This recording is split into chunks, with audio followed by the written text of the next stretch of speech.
지금 여러분이 이 영상을 보고 계시는 바로 그 순간 여러분의 손에는 무엇이 들려있나요?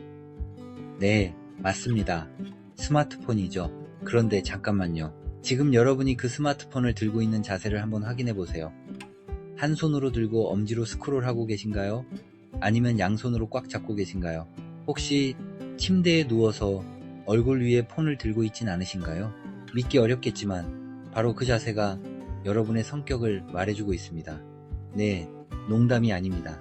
심리학자들과 행동분석 전문가들이 수년간 연구한 결과 우리가 스마트폰을 사용하는 방식, 특히 그 자세는 우리의 내면 깊숙한 곳에 숨겨진 성격 특성을 고스란히 드러낸다는 사실이 밝혀졌습니다. 생각해보세요. 우리는 하루에 평균 몇 시간이나 스마트폰을 만지작거리고 있을까요? 연구에 따르면 현대인들은 하루 평균 4시간에서 6시간, 심지어 더 많은 시간을 스마트폰과 함께 보냅니다. 아침에 눈 뜨자마자 알람을 끄기 위해 폰을 짚고 화장실에 가서도 밥을 먹으면서도 출퇴근 길에도 심지어 자기 직전까지 우리 손에는 스마트폰이 있습니다. 이렇게 긴 시간 동안 우리가 무의식적으로 취하는 자세는 결코 우연이 아닙니다. 그것은 우리의 습관이고 습관은 성격의 반영입니다. 여러분이 어떻게 서 있는지, 어떻게 앉는지, 어떻게 걷는지가 여러분의 내면을 보여주듯이 스마트폰을 어떻게 쥐고 어떻게 사용하는지도 여러분이 어떤 사람인지를 드러냅니다. 오늘 이 영상에서는 가장 대표적인 스마트폰 사용 자세 5가지를 소개하고 각각의 자세가 숨기고 있는 여러분의 진짜 성격을 파헤쳐 보려고 합니다. 자, 준비되셨나요? 지금부터 여러분은 자신에 대해 전혀 몰랐던 새로운 사실을 발견하게 될지도 모릅니다. 혹은 여러분 옆에 있는 그 사람, 매일 보는 친구나 연인, 가족의 진짜 모습을 알게 될 수도 있죠. 영상 끝까지 집중해주세요. 여러분의 자세도 분명 여기 어딘가에 있을 테니까요. 첫 번째로 살펴볼 자세는 바로 한 손 엄지족입니다. 이게 뭐냐고요? 스마트폰을 한 손으로만 쥐고 그 손의 엄지손가락 하나로 모든 것을 해결하는 사람들이죠. 화면을 스크롤하는 것도 엄지, 타이핑하는 것도 엄지, 심지어 게임까지 엄지 하나로 다 처리합니다. 이런 분들 주변에 많이 보이시죠? 카페에 앉아 있어도, 지하철을 타도 한 손은 자유롭게 커피를 들거나 손잡이를 잡고 다른 한 손으로는 능숙하게 스마트폰을 조작합니다. 마치 그 엄지손가락이 독립적인 생명체라도 되는 것처럼 빠르고 정확하게 움직이죠. 그런데 여기서 흥미로운 점은 이 한 손 엄지족들의 성격입니다. 심리학자들의 분석에 따르면 이들은 대체로 자신감이 넘치고 독립적인 성향이 강하다고 합니다. 생각해보세요. 한 손으로 모든 걸 처리한다는 것은 자신의 능력을 믿는다는 뜻이기도 합니다. 불편할 수도 있는 자세를 굳이 유지하면서까지 한 손만 사용하는 이유는 다른 한 손의 자유를 포기하고 싶지 않기 때문입니다. 이런 사람들은 일상생활에서도 멀티태스킹을 즐깁니다. 한꺼번에 여러가지 일을 처리하는 것에 익숙하고 오히려 그런 상황을 즐기기까지 하죠. 효율성을 중시하고 시간을 허비하는 것을 극도로 싫어합니다. 그래서 한 손으로 폰을 보면서도 다른 손으로는 뭔가를 할 수 있도록 항상 준비되어 있는 겁니다. 또한 이들은 사회적으로도 상당히 활동적입니다. 혼자 있는 것을 두려워하지 않고 오히려 자신만의 시간을 즐길 줄 압니다. 독립적이라는 말이 고립을 의미하는 건 아니지만 이들은 타인에게 의존하기보다는 스스로 해결하는 것을 선호합니다. 하지만 여기에도 그림자는 있습니다. 지나친 독립성은 때로 고집으로 이어질 수 있습니다. 자기 방식을 너무 고수한 나머지 다른 사람의 조언이나 도움을 받아들이지 못할 수도 있죠. 그리고 멀티태스킹에 익숙한 만큼 한 가지 일에 깊이 집중하는 것을 어려워할 수도 있습니다. 재미있는 건 이런 한 손 엄지족들이 대체로 오른손잡이인 경우 오른손으로, 왼손잡이인 경우 왼손으로 폰을 사용한다는 점입니다. 당연한 것처럼 들리지만 이것은 그들이 자신의 주도권을 절대 놓지 않는다는 의미이기도 합니다. 가장 편하고 익숙한 방식을 고수하며 그것을 통해 최대의 효율을 뽑아내는 거죠. 자, 여러분은 이 유형에 해당하시나요?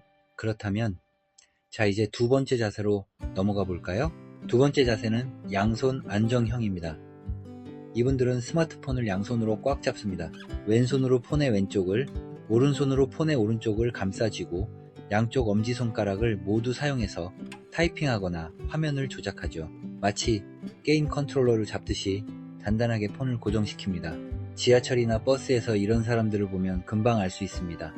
두 손으로 폰을 감싸쥐고 고개를 약간 숙인 채 집중해서 화면을 보고 있죠. 주변 상황에는 크게 신경 쓰지 않고 오로지 자신의 스마트폰 세계에 몰입해 있는 모습입니다. 그렇다면 이런 양손 안정형 사용자들의 성격은 어떨까요?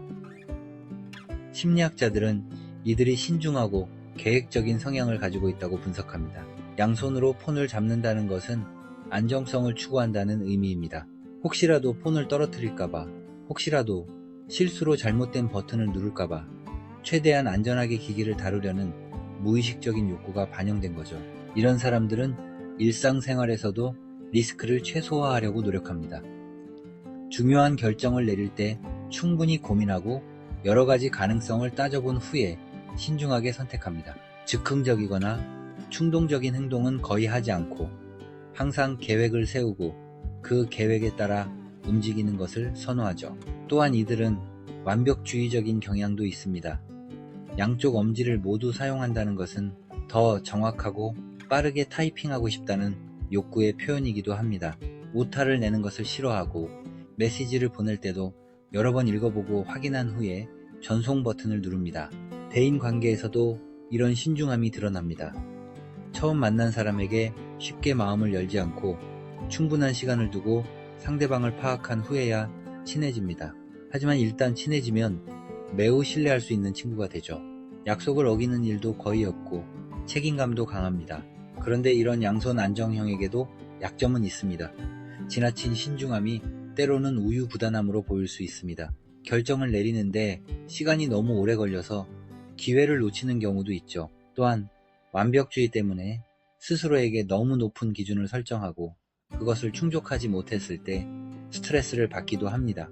흥미로운 점은 이런 양손 안정형 사용자들이 대체로 큰 화면에 스마트폰을 선호한다는 겁니다. 화면이 클수록 양손으로 잡기에 더 적합하고 작업 공간도 넓어지니까요. 만약 여러분이 이 유형이라면 아마 폰을 살 때도 화면 크기를 중요하게 고려했을 겁니다. 세 번째로 살펴볼 자세는 바로 집게손가락 포인터형입니다. 이 사람들은 한 손으로 폰을 쥐고 다른 손의 집게손가락으로 화면을 터치합니다. 엄지가 아니라 집게손가락으로 말이죠. 처음 보면 조금 어색해 보일 수도 있는 이 자세는 사실 생각보다 많은 사람들이 사용하는 방식입니다. 특히 연령대가 조금 있으신 분들, 그러니까 스마트폰이 아니라 옛날 버튼식 휴대폰에 더 익숙했던 세대에서 이런 자세를 많이 볼 수 있습니다. 하지만 젊은 층에서도 이런 방식을 선호하는 사람들이 분명히 있죠. 그렇다면 이 집게손가락 포인터형은 어떤 성격일까요? 가장 두드러진 특징은 세심함과 정확성에 대한 집착입니다. 엄지손가락보다 집게손가락이 더 정교한 동작을 할 수 있다는 것을 본능적으로 아는 거죠. 작은 버튼을 누르거나 정확한 위치를 터치하거나 세밀한 작업을 할 때 집게손가락이 훨씬 유리합니다. 이런 사람들은 디테일을 중시합니다.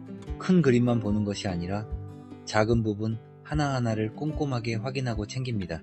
업무를 처리할 때도 실수가 거의 없고 문서 작업이나 데이터 입력 같은 정밀함이 요구되는 일을 잘 해냅니다. 또한 이들은 신중하고 조심스러운 성격입니다. 빠르게 엄지로 스크롤하는 것보다 천천히 집게 손가락으로 정확하게 원하는 것을 선택하는 것을 선호합니다.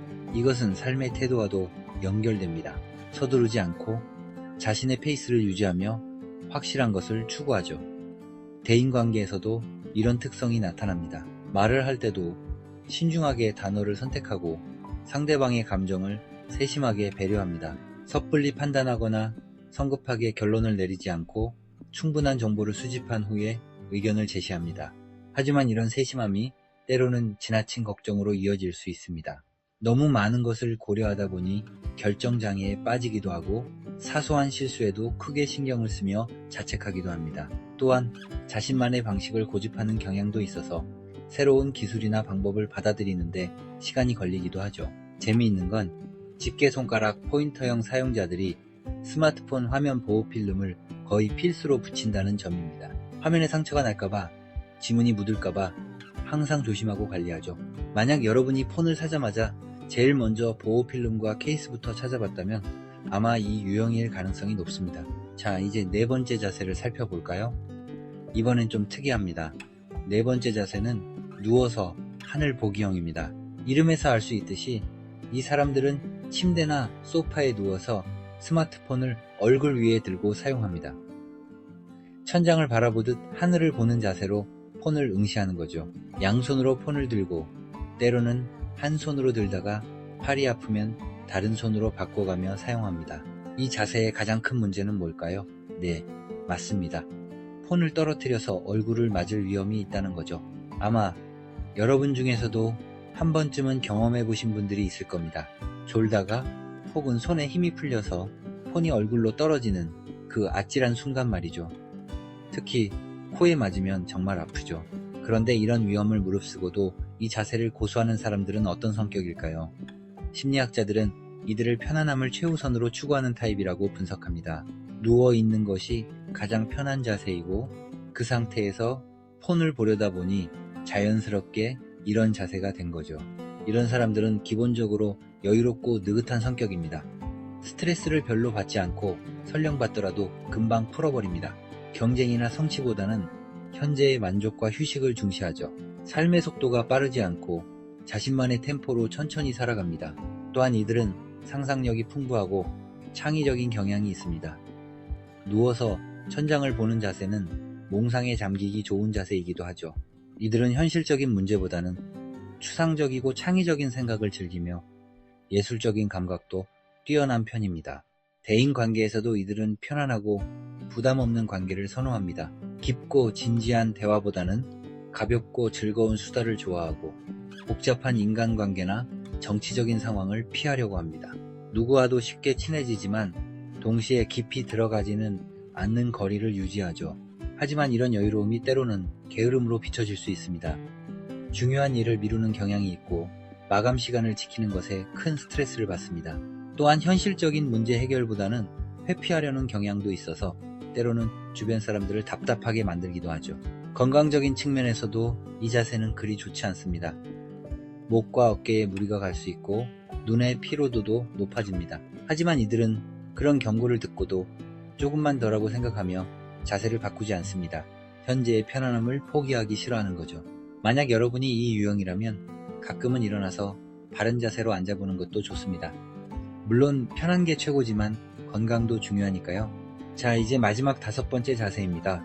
5번째는 테이블 의존형입니다. 이 사람들은 스마트폰을 손에 들고 사용하기보다는 테이블이나 책상 위에 놓고 사용합니다. 카페에 가면 책상에 앉아서 폰을 책상 위에 놓고 고개를 숙여서 보거나 한 손으로는 커피를 마시면서 다른 손으로 테이블 위에 폰을 터치하는 모습을 볼 수 있죠. 이런 자세를 선호하는 사람들의 성격은 어떨까요? 가장 눈에 띄는 특징은 실용주의와 효율성 추구입니다. 폰을 손에 들고 있으면 팔이 아프니까 테이블에 놓고 보는 게 더 편하고 합리적이라고 판단하는 거죠.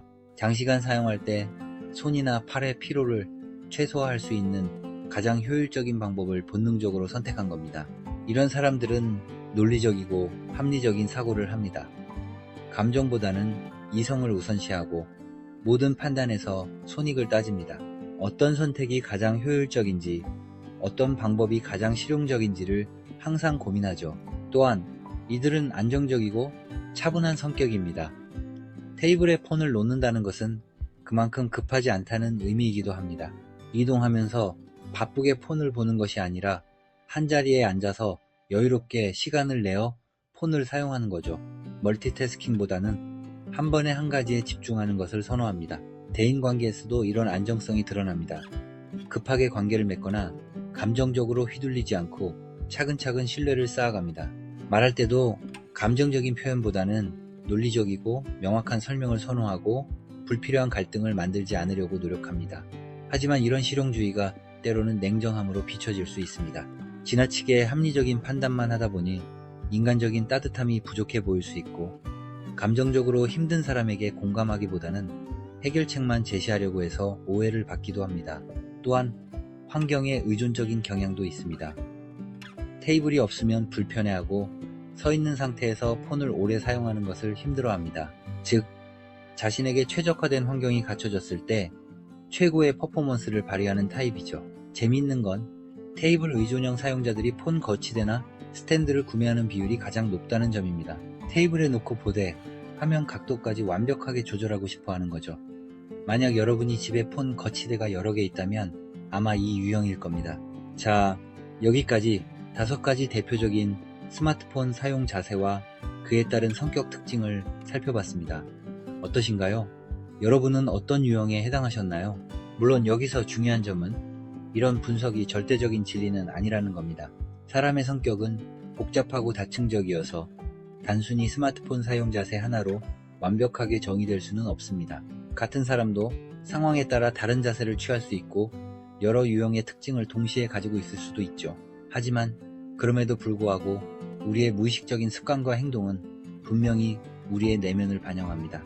심리학자들이 수십 년간 연구한 결과 비언어적 행동과 성격 사이에는 통계적으로 유의미한 상관관계가 있다는 것이 밝혀졌습니다. 여러분이 어떤 자세로 스마트폰을 사용하든 그것은 여러분의 한 부분입니다. 좋고 나쁨이 있는 것이 아니라 그냥 여러분다운 것이죠. 다만 이런 자기인식을 통해 자신을 좀 더 깊이 이해하고 때로는 자신의 약점을 보완하려는 노력을 할 수 있다면 그것만으로도 충분히 의미 있는 일입니다. 예를 들어 여러분이 한손 엄지족이고 지나친 독립성 때문에 가끔 고립감을 느낀다면 의식적으로 다른 사람의 도움을 요청하고 받아들이는 연습을 해볼 수 있겠죠. 양손 안정형이고 우유부단함 때문에 기회를 놓친 경험이 있다면 가끔은 과감하게 즉흥적인 결정을 내려보는 것도 좋습니다. 집게 손가락 포인터형이라면 지나친 완벽주의를 내려놓고 실수도 괜찮다는 것을 받아들이는 연습이 필요할 수 있습니다. 누워서 하늘 보기형이라면 조금 더 적극적으로 현실의 문제와 마주하는 용기를 내보는 것도 좋겠죠. 테이블 의존형이라면 가끔은 감정적인 공감과 따뜻함을 표현하려고 노력하는 것이 인간관계에 도움이 될 겁니다. 결국 중요한 것은 자기인식입니다. 내가 어떤 사람인지 알고 내 장점을 최대한 활용하면서 동시에 내 약점을 보완하려고 노력하는 것이죠. 스마트폰 사용 자세라는 작은 단서가 그런 자기인식의 출발점이 될 수 있습니다. 오늘 영상이 여러분에게 작은 통찰이 되었기를 바랍니다. 자신에 대해 조금이라도 새로운 것을 발견하셨다면 혹은 주변 사람들을 이해하는 데 도움이 되었다면 그것만으로도 이 영상의 목적은 달성한 것입니다. 다음 영상에서는 더 흥미로운 심리학적 분석과 일상 속 숨겨진 의미들을 탐구해 보겠습니다. 구독과 좋아요는 저에게 큰 힘이 됩니다. 여러분의 소중한 의견과 경험도 댓글로 공유해 주세요. 여러분은 어떤 유형이었나요? 정확했나요? 아니면 전혀 다른가요? 여러분의 이야기를 듣고 싶습니다. 그럼 다음 영상에서 뵙겠습니다. 오늘도 여러분의 스마트폰 생활이 조금 더 의미 있고 건강했으면 좋겠습니다. 감사합니다.